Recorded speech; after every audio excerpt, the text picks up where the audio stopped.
What is going on YouTube? It is your boy, the MrBaboon, and this time we have another reaction video. This one's a little different than what I used to react to, and I'm excited to see it though. So I think we're gonna dive right into it. You know, let's see.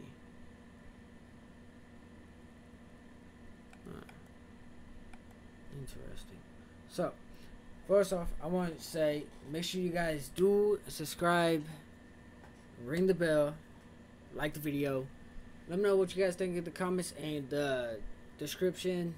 In the description I will have the link for the video right here that I am watching, so that way you guys can watch it for yourselves if you guys just want to watch it for yourselves, or you can watch me react to it. But make sure you guys do go to the channel though, subscribe, you know what I mean, subscribe on my channel, like the video, let me know what you guys think down in the comments. And I want to say the hotbox is still not happened. It still hasn't happened yet. I'm waiting for some stuff. I will let you guys know. I'm in the middle of like working on some doctor's appointments and all this other stuff, so I'm a little busy at the moment. I got a lot of stuff going on right now, so I'm a little busy. So I think other than that, I think we're just gonna jump right into it. Everyone loves a good landmark. The Roman Colosseum, the ancient city of Machu Picchu, the Giza pyramids. Yes. But have you ever wondered how it once looked? Way back in the days when they were built? Or even in the time they were covered in ivy and forgotten by humanity? Buckle up, because we're heading on a time travel adventure to the world's greatest archaeological sites. Okay. Our voyage begins in South America, deep inside the Peruvian mountains. Behold, the city of Machu Picchu. Machu Picchu is a monument to the ingenuity and power of the Inca civilization. During its prime, the Inca civilization stretched 2,500 miles along South America's coastline from modern-day Ecuador all the way down to Chile. And Machu Picchu was located at the heart and center of it. The historic site was constructed at around 7,000 feet above sea level, more or less around 1450 BCE. The gated city consisted of around 150 buildings made of stone. The Incas managed to build temples, houses, and even a complex aqueduct system to irrigate the entire town. And yes, they did all that without the help of wheels or any instrument made of iron. The housing model is somewhat similar to stone houses we see nowadays, with the difference that the Incas didn't use any cement to stick together the blocks of stone. Yet, they fit seamlessly on top of each other. Not only that, the Incas must have developed a rudimentary yet effective anti-earthquake technology, since in the event of a quake, the rocks would shake without falling out of place. If Machu Picchu had been built today, it would have cost over $70 million to finish the entire thing. The purpose of the site is still a mystery to many historians. Theories suggest that it could have been built as a ceremonial site, a safety base for the Inca people, or even a retreat for royalty. What we know for a fact is that in the 16th century, 100 years after Machu Picchu was built, its population abandoned it, with tree roots taking over the majority of the site and keeping it hidden from humankind for over 4 centuries. It wasn't until the 20th century that the world was reintroduced to Machu Picchu when a Peruvian farmer led Yale University professor Hiram Bingham III to visit the site. Since then, Bingham and many other explorers dedicated their lives and research to studying the archaeological wonder of Machu Picchu. Now, for the next stop on our time-traveling vehicle, the city of Pompeii in Italy. Pompeii has crowded our collective imagination for many years. The eruption of the Mount Vesuvius volcano in 79 AD and the destruction of an entire city is hopefully not something that will happen again. But I bet you're wondering, what did Pompeii look like on its last day? It took 18 hours for Pompeii's streets, markets, houses, and forums to be buried under millions of tons of volcanic ash. Thanks to some clever scientists, we discovered that the lava and ashes that covered Pompeii on its very last day actually helped to freeze the city in time. Different from ice, the cloud of ashes did not preserve the city intact, but as the items disintegrated over 2,000 years, they left voids under the earth. Archaeologists found that if they filled these voids with plaster, the shape of the buried city would soon reveal itself. And that's exactly what happened. Of course, it was nothing like the bustling city of 12,000 people that had existed for many years before the fateful eruption. Pompeii was a vibrant and rich municipality. The site's ruins revealed that many areas of Pompeii boasted impressive houses, some with balconies, which was a sign of great wealth at the time. And believe it or not, even some artwork survived the eruption. Archaeologists found well-preserved frescoes and murals of mythological creatures, all indicating that members of the high society lived there. Ruins show the city even had thermal baths and showers made with luxurious materials. Oh, and apparently, the people of Pompeii had amazing teeth. Yes, archaeologists could see even that tiny level of detail from the plaster molds they recovered from underground. Wow. Still in the Italian territory, we find one of the world's biggest tourist attractions, the Roman Colosseum. I want to go there. It was built as an amphitheater during the reign of Emperor Vespasian around 70 AD.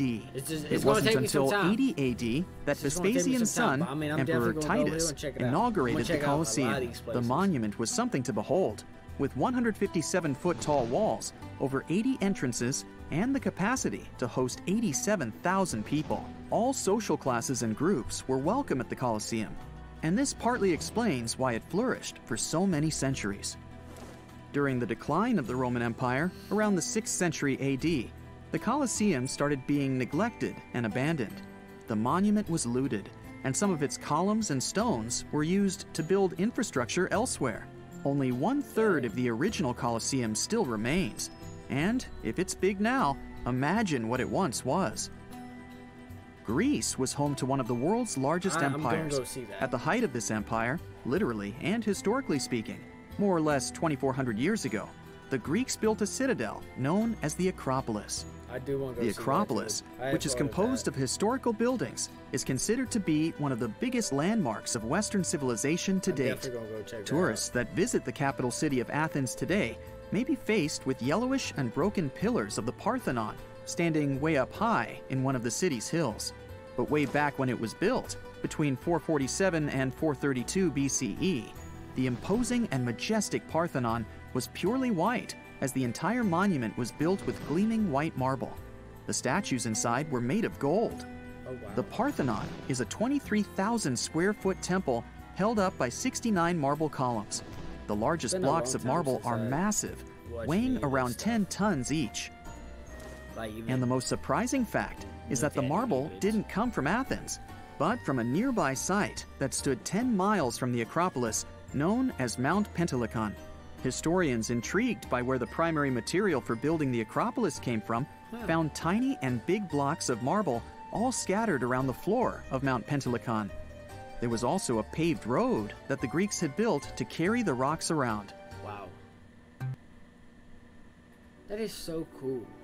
I wanna go check that out. I'm gonna go check all this shit out. I'm not kidding. I can't wait. But perhaps the most impacting monument of all times is located at the heart of the Middle East, outside the Egyptian city of Cairo. The pyramids are considered one of the 7 wonders of the ancient world. The Giza Pyramid Complex was built as a tomb for the pharaoh Khufu around 4,500 years ago.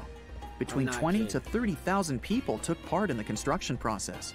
It's composed of 3 pyramids.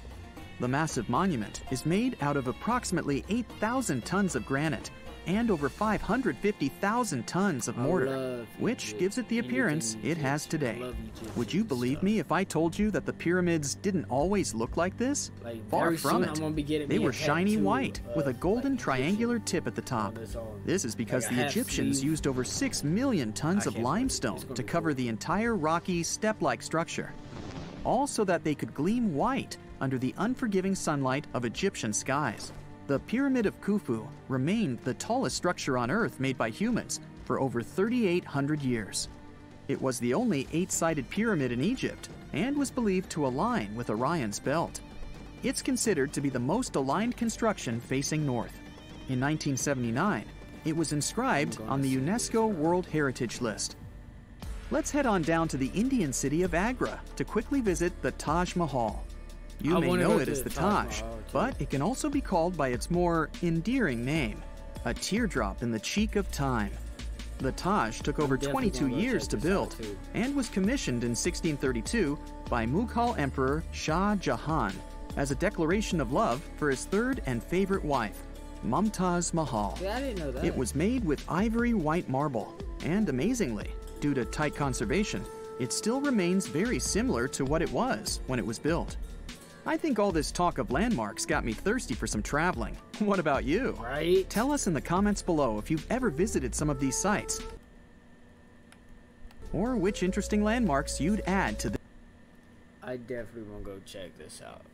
Let me know what you guys think about the video down below. Let me know if you guys, which one of these places you want to see the most. Let me know. Go check out those videos. Subscribe to them. I think I am subscribed to these guys already. But I really did enjoy this video. This video was a really good video. A lot of stuff. A lot of information to soak in and everything, you know. I definitely want to go to Egypt. I think Egypt, like the Giza pyramids and all this, Egypt and everything, this is definitely the place I want to go the most.